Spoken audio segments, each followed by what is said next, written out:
चुड़ैल चंद्रिका की उम्र हो चुकी थी, इसलिए वो चुड़ैलों की रानी को प्रसन्न करने के लिए बहुत तंत्र मंत्र कर रही थी। और फिर एक दिन चुड़ैलों की रानी प्रकट होती है। चंद्रिका, क्या हुआ? तुमने मुझे क्यों याद किया? रानी माँ, मेरी उम्र बढ़ रही है, मुझे अपनी उम्र को कम करना है। रानी माँ, कुछ कीजिए। इसका तो बस एक ही उपाय है। तुम्हें जादुई लहंगा पहनकर 7 बार विवाह करना होगा। जैसे ही तुम पहला विवाह करके अपने पति को मार दोगी, उसकी सारी उम्र तुम्हें मिल जाएगी। तुम ऐसा 7 बार करके हमेशा के लिए अमर हो जाओगी, फिर तुम्हें कोई नहीं मार पाएगा। आप सच कह रही हो रानी माँ? फिर तो ये लहंगा मुझे दे दीजिए, मैं अपने शिकार की तलाश में निकल जाती हूँ। इस लहंगे को संभाल कर रखना चंद्रिका, क्योंकि तुम जानती हो ये लहंगा हमने कैसे पाया था। जैसे ही तुम्हारा कार्य पूरा हो जाए, वैसे ही हमें ये लहंगा वापस कर देना। मैं जानती हूँ रानी माँ, जैसे ही मेरा काम पूरा होगा, मैं वैसे ही आपको ये लहंगा लौटा दूंगी। मैं अपने शिकार के लिए जाती हूँ रानी माँ, आज्ञा दीजिए। चुड़ैलों की रानी से चंद्रिका लहंगा ले लेती है। उस लहंगे में जादू था, जिसे पहनते ही चंद्रिका एक सुंदर सी औरत के रूप में आ जाती है, जिसे देखकर कोई भी लड़का शादी के लिए मना ही नहीं कर सकता था। और ऐसा ही हुआ। चंद्रिका ने अपने शिकार फंसाने शुरू कर दिए। चंद्रिका जादुई लहंगे को पहनकर एक सड़क पर रोती हुई जाती है ताकि कोई लड़का उसकी आवाज़ सुनकर रुक सके। और ऐसा ही हुआ। सड़क से अंकित अपनी कार लेकर जा रहा था। चंद्रिका लहंगे में एकदम दुल्हन की तरह लग रही थी। अंकित ने अपने कार को रोका और उससे पूछा, क्या हुआ? आपको कोई परेशानी है? आपको देखकर लग रहा है आप किसी से बच के भाग रहे हो। एक बदमाश मुझसे जबरदस्ती शादी करना चाहता है। उसने मेरे पिता को भी मार दिया।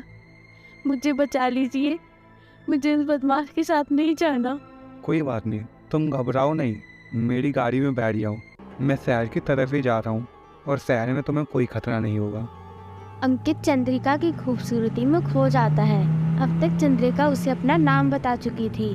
वो उसे बार बार देखकर मुस्कुरा रही थी, मानो उसने अंकित को सम्मोहित कर दिया हो। चंद्रिका रोने का नाटक करती है। अब मैं कहाँ जाऊंगी?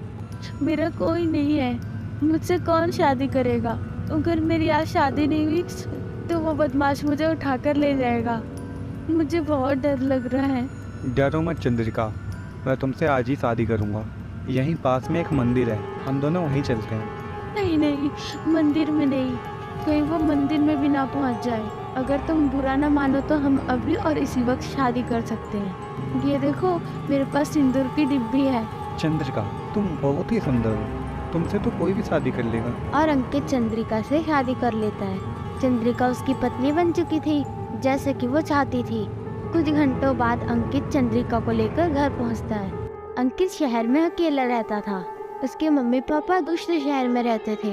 एक काम करो, तुम आराम कर लो, मैं अभी कपड़े चेंज करके आता हूँ। जैसे ही अंकित अलमारी से कपड़े निकालने के लिए मुड़ता है, तभी चंद्रिका अपने असली रूप में आ जाती है। चंद्रिका को चुड़ैल के रूप में देखकर अंकित डर जाता है। जब तक अंकित को कुछ समझ में आता, तब तक बहुत देर हो चुकी थी। चंद्रिका अंकित को चाकू से मार देती है। अंकित मर जाता है और चंद्रिका को अंकित की सारी उम्र मिल जाती है। अब मुझे बस दूसरे शिकार की तलाश है। अब मैं ऐसे ही फंसा के सारे शिकारियों को मार दूंगी और शक्तिशाली चुड़ैल बनकर अमर हो जाऊंगी। चंद्रिका अपने लहंगे को पहनकर अपने शिकार को मारती रहती है। चंद्रिका ने अब तक 5 शिकार मार दिए और अब वो अपने छठे शिकार की तलाश में थी। अब तक जितने भी लोग मारे गए हैं, उन्हें देखकर तो यही लगता है कि उन्हें कोई नई नवेली दुल्हन मार रही है। लेकिन लूटपाट के लिए तो यह हत्या नहीं की गई। लेकिन आखिरकार इस दुल्हन को क्या चाहिए? किसी ने उस दुल्हन को देखा था? कोई लड़के के साथ में था क्या? इंस्पेक्टर साहब, मेरे बेटे को रात को सुनसान सड़क पर मिली थी। बहुत परेशान थी वो, और उसे आज ही शादी करनी थी। बस इतना ही पता है। उसने एक सोने का लहंगा पहन रखा था। मुझे एक शक भी हुआ कि कोई मजबूर लड़की सोने का लहंगा कैसे पहन सकती है। फिर मेरे बेटे ने उस पर ध्यान ही नहीं दिया। और जब मैं सुबह कमरे में गई तो देखा मेरे बेटे की लाश बिस्तर पर पड़ी है। उसके पेट पर चाकू के निशान हैं। हो ना हो इंस्पेक्टर साहब, वो कोई औरत नहीं बल्कि एक चुड़ैल है। सर मुझे तो लगता है ये उसी दुल्हन का काम है जिसने पहले भी ऐसे कई दुल्हों को मारा है। तभी इंस्पेक्टर अर्जुन के मोबाइल पर एक कॉल आता है। हेलो कौन? हाँ चेतन, क्या हुआ? अरे चेतन, तू रो क्यों रहा है? क्या हुआ तुझे? अर्जुन मेरे दोस्त मेरे साथ धोखा हुआ है। वो चुड़ैल सोने के लहंगे में वो चुड़ैल उसने मेरे साथ धोखे से शादी कर ली और मुझे मार दिया। हेलो चेतन, चेतन तू ठीक तो है? चेतन, मैं उस चुड़ैल को जिंदा नहीं छोड़ूंगा। इंस्पेक्टर अर्जुन अपने दोस्त चेतन के घर पहुंचता है। चेतन की माँ का रो रो कर बुरा हाल था। तभी वहाँ पर एक बहुत ही बूढ़े तांत्रिक बाबा आते हैं। बेटा, इस चुड़ैल चंद्रिका अगर अपना आखिरी शिकार कर लेगी तो वो अमर हो जाएगी। तुम्हें उसे उससे पहले रोकना होगा। आप कौन है महाराज? बेटा, मैं चंद्रिका का पिता हूँ। चंद्रिका को बचपन से ही काली शक्तियों और मंत्रों के साथ खेलने की आदत थी। वो बचपन से ही गलत कार्य कर रही थी। कई बार मेरे टोकने पे भी उसने मेरी बात नहीं सुनी और एक दिन उसने एक निर्दोष बच्चे को मारना चाहा। मजबूरन मुझे अपनी शक्तियों से चंद्रिका को समाप्त करना पड़ा। चुड़ैल की रानी चंद्रिका के साथ मिल गई और एक दिन जब मैं घर पे नहीं था तो चंद्रिका चुड़ैल की रानी माया के साथ मेरे घर पे आई। चंद्रिका की माँ ने उसे बहुत रोकने की कोशिश करी, लेकिन चंद्रिका एक बेटी नहीं बल्कि वो अब चुड़ैल बन चुकी थी। उसने मेरी पत्नी को यानी कि अपनी माँ को भी मार दिया और जादुई लहंगा उठाकर लेके चली गई। तब से मैं चंद्रिका की तलाश में हूँ। जब मुझे पता चला वो इस तरह शादी करके दुल्हों को मार रही है तो मैं समझ गया कि वो उस लहंगे का दुरुपयोग कर रही है। चंद्रिका अब 7वें शिकार की तलाश में है। वो अमर हो जाएगी, उसकी शक्तियाँ बढ़ जाएगी और फिर उसे मारना असंभव हो जाएगा। उसे रोक लो बेटा। पर मैं उसे कैसे रोक सकता हूँ? तुम्हें उसे रोकने के लिए जाल बिछाना होगा ताकि सही समय पे मैं वहाँ पे पहुँच के चंद्रिका को अपने मंत्र से खत्म कर सकूँ। अर्जुन चंद्रिका की तलाश पर उसी सड़क पर जाता है जहाँ उसका दोस्त चेतन मारा गया था। रात हो चुकी थी। अर्जुन जानबूझकर अपनी गाड़ी धीरे चला रहा था ताकि चंद्रिका खुद उसके पास आ जाए।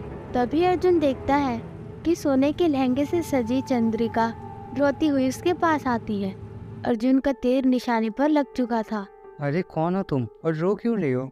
और तुम इतनी रात को यहाँ क्या कर रही हो? तुम तो कोई दुल्हन दिखाई देती हो। क्या कोई परेशानी है आपको? मुझसे कहो।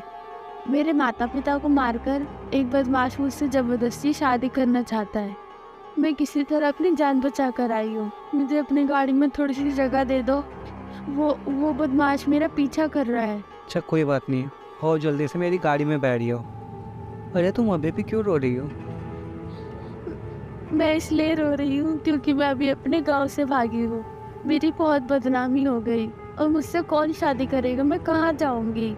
चिंता मत करो, मैं हूँ ना, मैं करूँगा तुमसे शादी।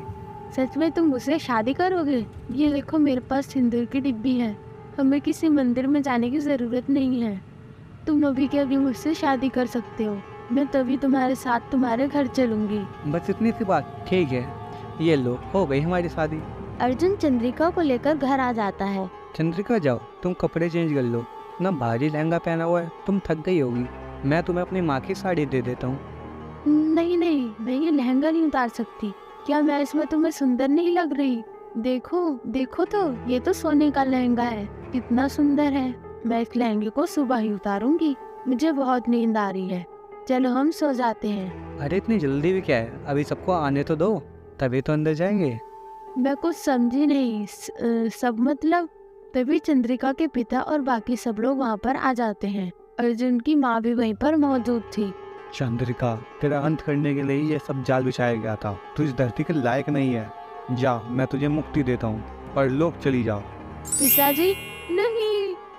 चंद्रिका के पिता की आंखों में आंसू थे। चंद्रिका जलकर खत्म हो जाती है। अर्जुन को अफसोस था कि उसका इतना प्यारा दोस्त उसके साथ नहीं था, पर उसे तसल्ली थी कि उसने अपने दोस्त के कातिल उस चुड़ैल को खत्म कर दिया था।